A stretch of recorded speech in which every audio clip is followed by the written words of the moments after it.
বাংলাদেশে এখনো নির্বাচনের পরিবেশ সৃষ্টি হয়নি বললেন মামুনুল হক। সেনাপ্রধানের সঙ্গে মালদ্বীপের ন্যাশনাল ডিফেন্স ফোর্স প্রধানের সাক্ষাৎ। রাজনৈতিক দলগুলোর সঙ্গে ঐক্যমত্য কমিশনের বৈঠক প্রধান উপদেষ্টা।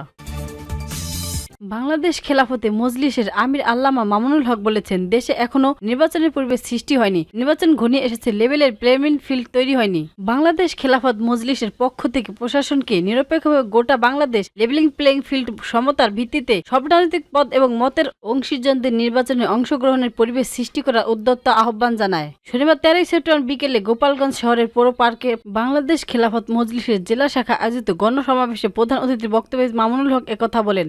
মামুনুল হক আরো বলেন, আমরা বাংলাদেশে সত্যিকারের অর্থে বৈষম্যহীন ইনসাফপূর্ণ দেশ গড়তে চাই। চূড়ান্ত কথা, সত্যিকারের ইনসাফপূর্ণ বৈষম্যহীন সমাজ গড়তে চাইলে মানব রচিত তন্ত্রমন্ত্র দিয়ে সম্ভব হবে না। চূড়ান্ত বৈষম্যহীন সমাজ গড়তে হলে আল্লাহ প্রদত্ত রাজনৈতিক বন্দোবস্ত খেলাফত ব্যবস্থা কায়েম করতে হবে। চূড়ান্ত লক্ষ্যবস্তু হিসেবে আল্লাহর খেলাফত প্রতিষ্ঠানকে ঘোষণা করছি। তিনি বললেন, যে উচ্চকক্ষ গঠনের সিদ্ধান্ত নেওয়া হয়েছে, ভোটাধিকার প্রয়োগকারী গোটা দেশের সব ভোটারদেরকে সংখ্যানুপাতিত হয়ে উচ্চকক্ষে PR পদ্ধতি বাস্তবায়ন না করা হয়, সেই উচ্চকক্ষে বেকার পুনর্বাসনের একটি উচ্চকক্ষে পরিণত হবে। PR পদ্ধতি ছাড়া বেকার পুনর্বাসনের উচ্চকক্ষ বাংলাদেশের জনগণের ট্যাক্স কাঁধের উপর বসতে দেওয়া হবে না। বাংলাদেশ খেলাফতে মজলিসের আমির বলেন, আগামীর বাংলাদেশ হবে ইসলামের বাংলাদেশ, আগামীর বাংলাদেশ হবে খেলাফতের বাংলাদেশ, আগামী বাংলাদেশ হবে ফাঁসিবাদী মুক্তি বাংলাদেশ, আগামীর বাংলাদেশ হবে আধিপত্যবাদ মুক্ত বাংলাদেশ, আগামী বাংলাদেশ হবে বাংলাদেশ প্রস্থিতের রাজনীতি। বাংলাদেশ খেলাফত মজলিস গোপালগঞ্জ জেলা শাখার সভাপতি মৌলানা ফারুক হাসান নবভর সভাপতিত্বে শহরে পৌর পার্কের গণসমাবেশ অনুষ্ঠিত হয়। সমাবেশের প্রধান বক্তা ছিলেন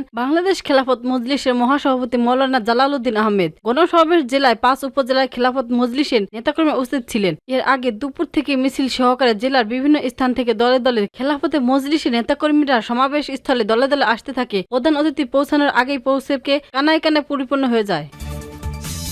রাজনৈতিক দলগুলোর সঙ্গে জাতীয় ঐক্যমত্য কমিশনের বৈঠকে যোগ দিয়েছেন প্রধান উপদেষ্টা ডক্টর মোহাম্মদ ইউনূস। রোববার 14 সেপ্টেম্বর বিকাল 3টায় রাজধানীর ফরেন সার্ভিস একাডেমির দোয়েল বৈঠকে শুরু হয়। এতে কমিশনের সভাপতি হিসেবে জুলাই সনদ চূড়ান্ত বাস্তবায়নের বিষয়ে রাজনৈতিক দলগুলোর সঙ্গে আলোচনার কথা রয়েছে। বিকাল 4টায় প্রধান উপদেষ্টা সভাকক্ষ ত্যাগ করার পরে রাজনৈতিক নেতার সঙ্গে সংলাপ চলবে। সংলাপ শেষে বিকাল 5:30টার দিকে সাংবাদিকদের ব্রিফ করবেন কমিশনের সহসভাপতি অধ্যাপক আলী রিয়াজ। পরে রাজনৈতিক দলগুলোর প্রতিনিধিরা ব্রিফ করবেন।